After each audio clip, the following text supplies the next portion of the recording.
So yeah, I goofed up. In my last video where I cut a path through the Mojave as John F. Kennedy, albeit as a vengeful, slightly psychotic version of him, I set his charisma to 1. Charisma in Fallout New Vegas is a notorious dump stat, with only about 3 checks in the game and no other impact besides making companions better, despite companions being pretty good on their own. So you can understand why I wouldn't put any points into it. As many people have pointed out, this severely detracted from the challenge and role-playing of the run, and, well, there's no better way to make up for it than to do the exact opposite. What if you relied solely on the dump stat of the game for the entire build? Can you beat Fallout New Vegas with Rizz? And yes, I hate myself for saying that. Now for the rules. The only special stat I can use is Charisma. I must use console commands to set every other stat to 1, and I can't temporarily increase them either. The only skills I can level up are Speech and Barter, which are determined by the Charisma stat. Again, all my other skills must remain at 0 at all times.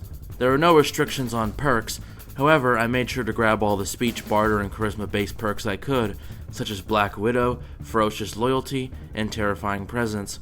I can take whatever traits I want as long as they don't affect a special stat or skill. The only way I can damage enemies is with companions. Each point in Charisma increases your companion's damage and armor by 5%, so it's not as restrictive as it sounds. I have to do the entire playthrough on very hard with hardcore mode enabled. Finally, I must pass every Charisma check in the game. With all that out of the way, let's begin. After being out-rizzed by Benny, the king of Rizz himself, I name myself something fresh from the gates of hell and attempt to make an attractive character, although that's hard with 2010 character models that look like melted plastic. I then pick my special stats, aka muscular dystrophy, cataracts, sickle cell anemia, maximum Rizz, brain trauma, although that one's a given, Parkinson's, and a bad case of the whoopsies. Good to see them bullets didn't affect your charm none. I then pick my tag skills, speech, barter, and the last one doesn't matter since I'll have to decrease it to 0 anyway.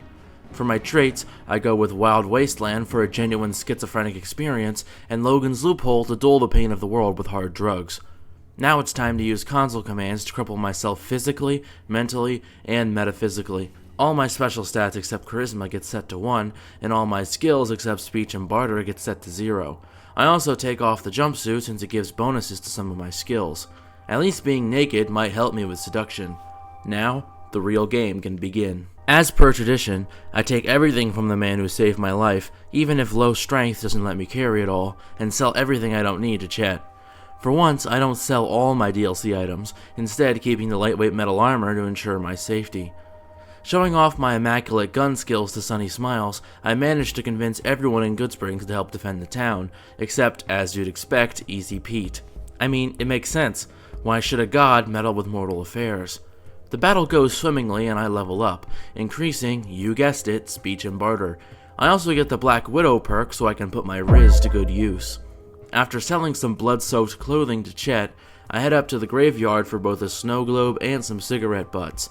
The journey to Prim is uneventful, and when I arrive there, I find out you can't fix up Eddie until all the convicts are dead.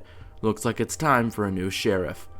And now, I honestly don't remember where I was going or why. I just wander around for a couple hours, getting blown up, attacked by mole rats, discovering the prison camp, discovering Hidden Valley, encountering the bane of my existence, discovering Neil's shack, getting attacked by the powder gangers, going into Nipton through the back end, which felt kinda weird, witnessing Swanwick wandering around like an idiot, and finally heading up to Novak. Trading with Gibson and stealing a sensor module is all I need to repair Eddie.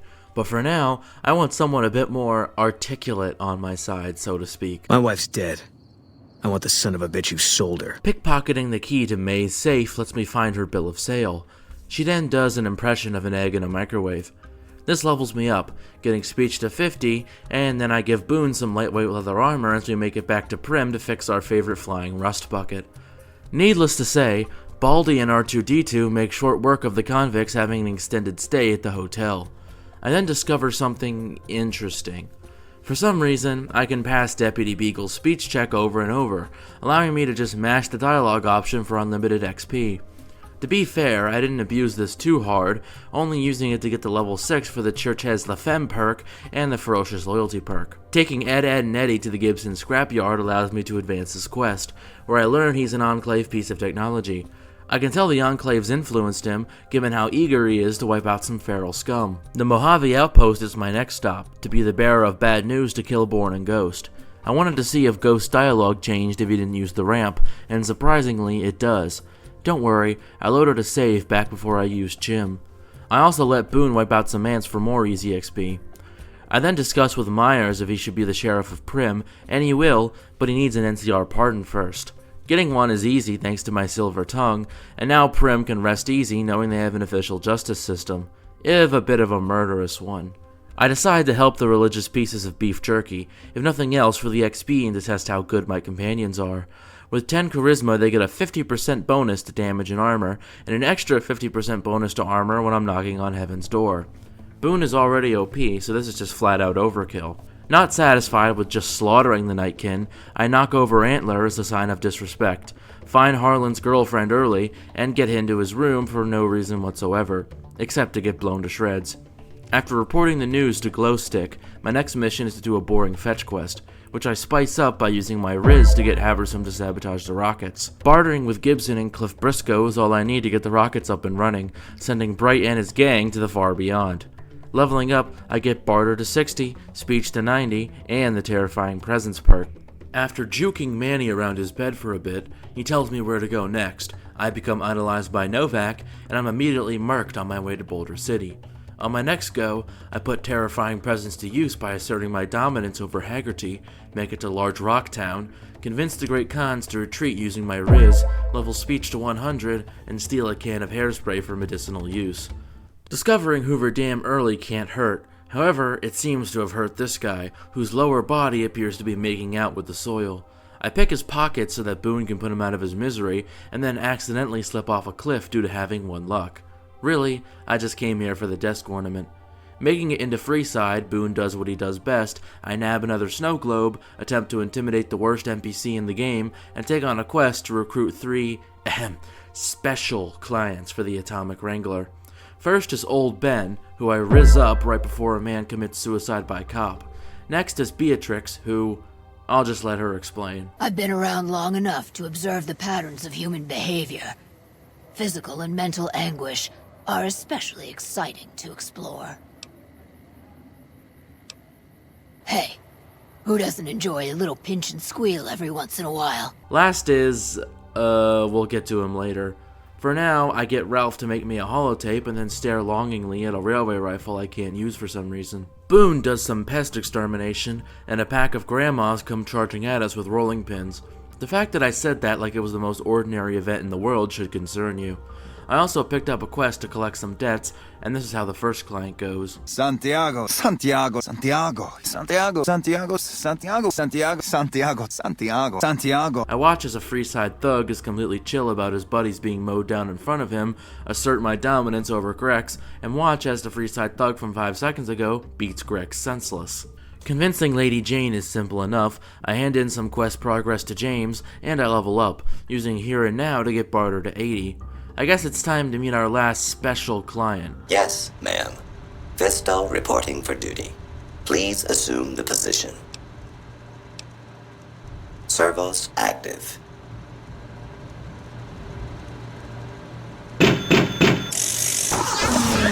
Operation complete. Numbness will subside in several minutes. With the caps from doing the Garrett's dirty work, nabbing McLafferty's hat is no biggie, and I can finish off both quests for easy money. Speaking of easy money, time to turn in my snow globes. I talked to Mr. House, who I can easily tell is the only person who could match my sheer Rizz. I think it's best if I side with him. To that end, I walk up to Benny and seduce him with my W Rizz. You making a pass at me, sister? Because I'm out of your league. Did those bullets scramble your egg? Or have you always been a naughty broad? You're one sick pussycat, baby. There's Quinn's, and then there's... I don't even know what to call you. I hear dig from you, babe, and all I can think of is a shovel. How can this be? This ain't forgiveness. It's something wrong. All right, honey baby, this is all kinds of wrong, but to my suite it is. 13th floor, don't keep me waiting. More than you ever dreamed, baby. You're platinum, pussycat. You know how to swing. Nice Charlies, too. Give him a shake for the Ben man, will you? Hello. Oh, that was...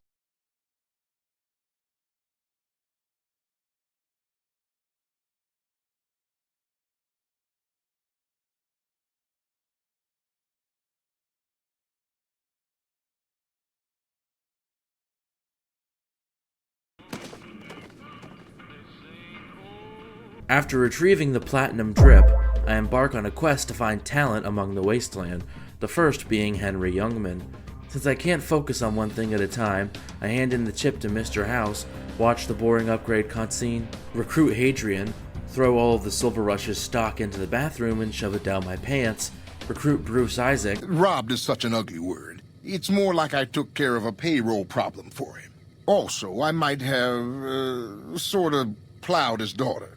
A little. Recruit the Lonesome Drifter for a spaghetti western gun.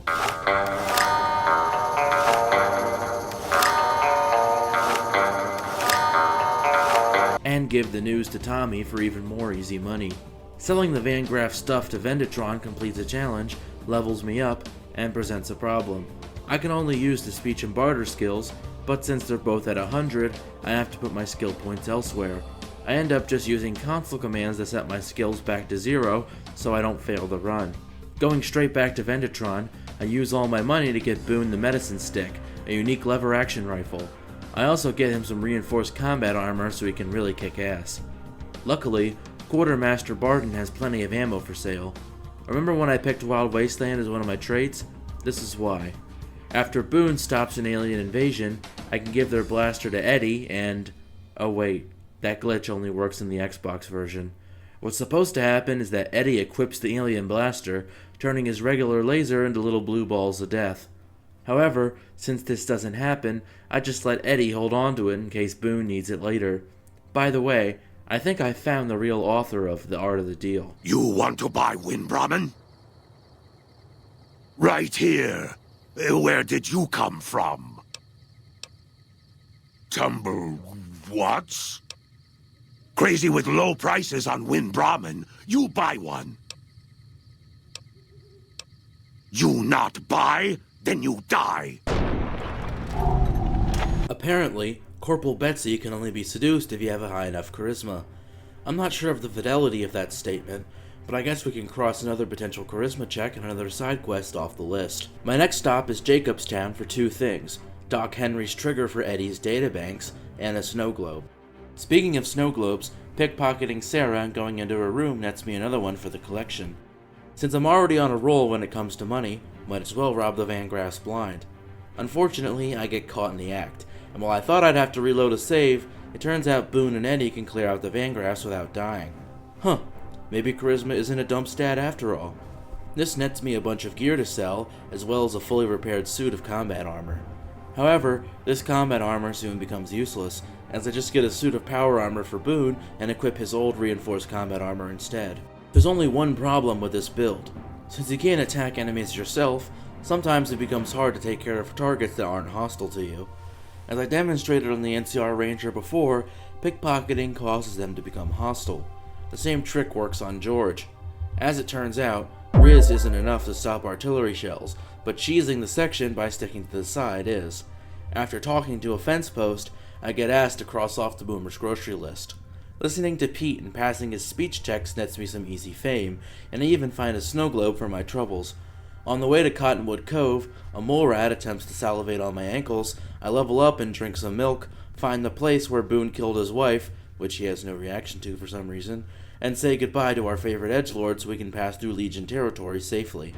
Instead, I'm dagging good old Veronica, giving her a snazzy suit of power armor and letting her borrow Boone's sunglasses. As I do so, the Brotherhood emails me about my robot. I head inside RepCon for an educational adventure, pass the best speech check in the game. Third floor access is for executives only. Please identify.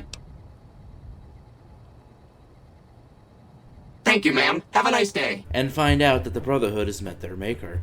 Meeting Lorenzo in their bunker allows me to upgrade Eddie's armor significantly, albeit at the cost of losing him for a few days. Meeting with Seizure's Legion, I take this fucking platinum chip with me under the fort, watch as Veronica has a stroke and forgets how to attack, upgrade the Securitrons, and improve my reputation in Freeside for a reason I can't remember. Apparently, Veronica didn't get the memo, since she chases down and murders a fleeing homeless dude with a pool cue in broad daylight. I guess it's time to pass the second to last charisma check in the game, dealing with Contreras. This quest might seem familiar, as it's how I got my weapon in the JFK run, only this time, I've got the Rizz to match. I negotiate a deal with Isaac, get some medical supplies from Blake, drop them off with Keller, and he's an undercover cop. Don't worry, I just use my Rizz to convince him to let me go, and make out a deal between Keller and Contreras. With Boone with me and Eddie's repairs complete, I decide to deal with the Brotherhood problem ahead of time. My pickpocketing trick doesn't work this time around, as Boone and Eddie suddenly forget the concepts of enemy and shoot. This means I have to steal all 3 keycards with no sneak or agility. Great. After many reloads, I finally manage to snag them all and make my way out of the bunker, watching as Boone and Eddie mop the floor with the entire Mojave chapter. Something tells me this run is gonna go pretty smoothly. Now it's time for the final charisma checks in the entire game. Roar! I'm a dinosaur. Ooh, you know a lot about dinosaurs. This is Mission Control, ready for liftoff. What's your 5x5? This is Spiffy. Thanks. I am La Phantoma. I will fly to the side of injustice. La Phantoma needs no rocket. But this one is pretty awesome. Hey there, lady. Can you help me find Mr. Cuddles? Mr. Cuddles is my teddy. I lost him, and I don't remember where. Thanks. Let me know when you find him. Put up your dukes. I'm the Red Brick Kid. You better believe it. I'll knock your block off. Halt. You must pay the toll to pass. You may pass.